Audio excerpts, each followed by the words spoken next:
Hello, and welcome to Moving in Between the Lines. I'm Jack George, and this is still my YouTube channel.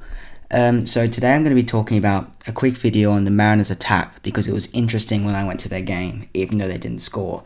So it's a 4-4-2 on paper, but some of you will realize this is not a 4-4-2. This is something of a 2-2-2-4 or a 3-1-6, and that's because this is how they play when they're actually attacking, not when they're defending.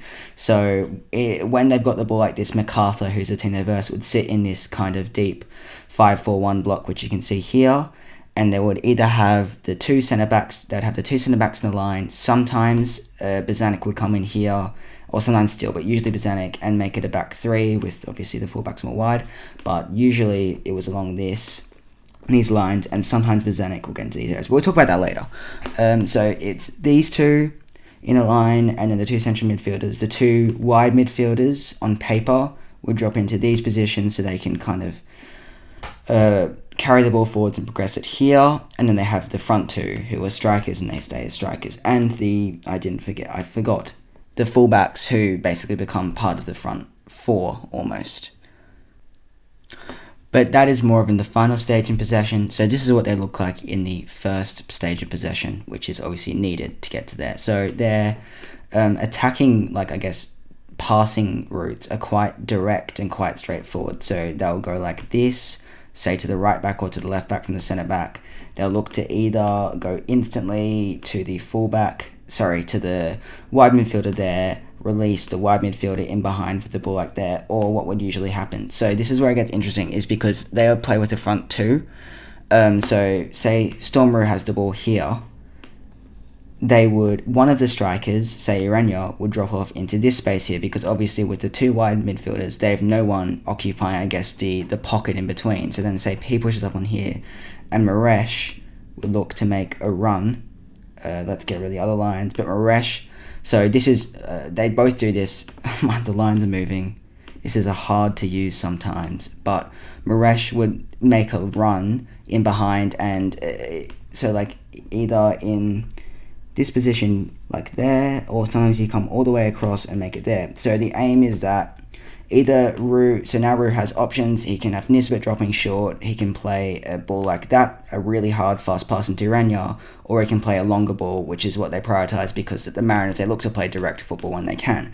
But what they'd often do as well is they look to play Urania in, who would then, he's really clever he has a really soft and clever first touch, and that is helpful for them, because and this is the same with Maresh to an extent, but I guess the reason I'm using Maresh is because Maresh is faster than Urania, and Urania is probably better at coming deep. So Urania will then play like a really cool flicked pass, which I can't show here, in behind onto Maresh. It did not work once on the weekend because they didn't score a goal, but it's a good strategy because what it prioritizes is direct football, which can be really hard to stop when done correctly. They have the right players to do it, because they have the likes of Nisbet and Goddard, who are more of ball carriers, who can just take the ball and progress play with dribbling. They have Urania, who's really clever at coming into these pockets in between the defensive midfields, even when being pressed. He's always checking over his shoulder to see where his strike partner is. He works so well with Simon, is already building a good relationship with Maresh, say, making these runs in behind. And they have the likes of Storm Roux and Jacob Farrell, who are quite underrated in their abilities to play long balls in behind. And I guess that's all professional footballers should be able to do that, but they do it too.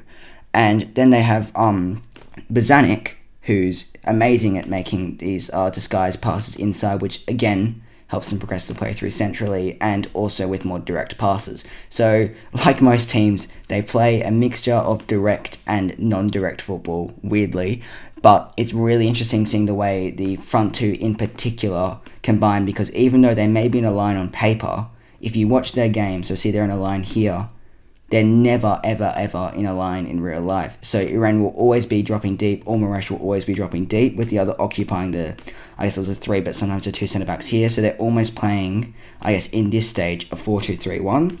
And the other striker's always looking to stretch play. The wingers or wide midfielders are also looking to consistently get in behind, and they're both comfortable receiving the ball under pressure as well. So it's a 4-4-2, but obviously it's more complicated than that. And it's not working great for them, I guess, because they're not doing too well, but it's a strategy that I think will work, and it's emblematic of something very similar under Alan Stajic. So there's a quick video on the Mariners attack. Look out for it. I don't even know who they're versing this week. Oh, Sydney.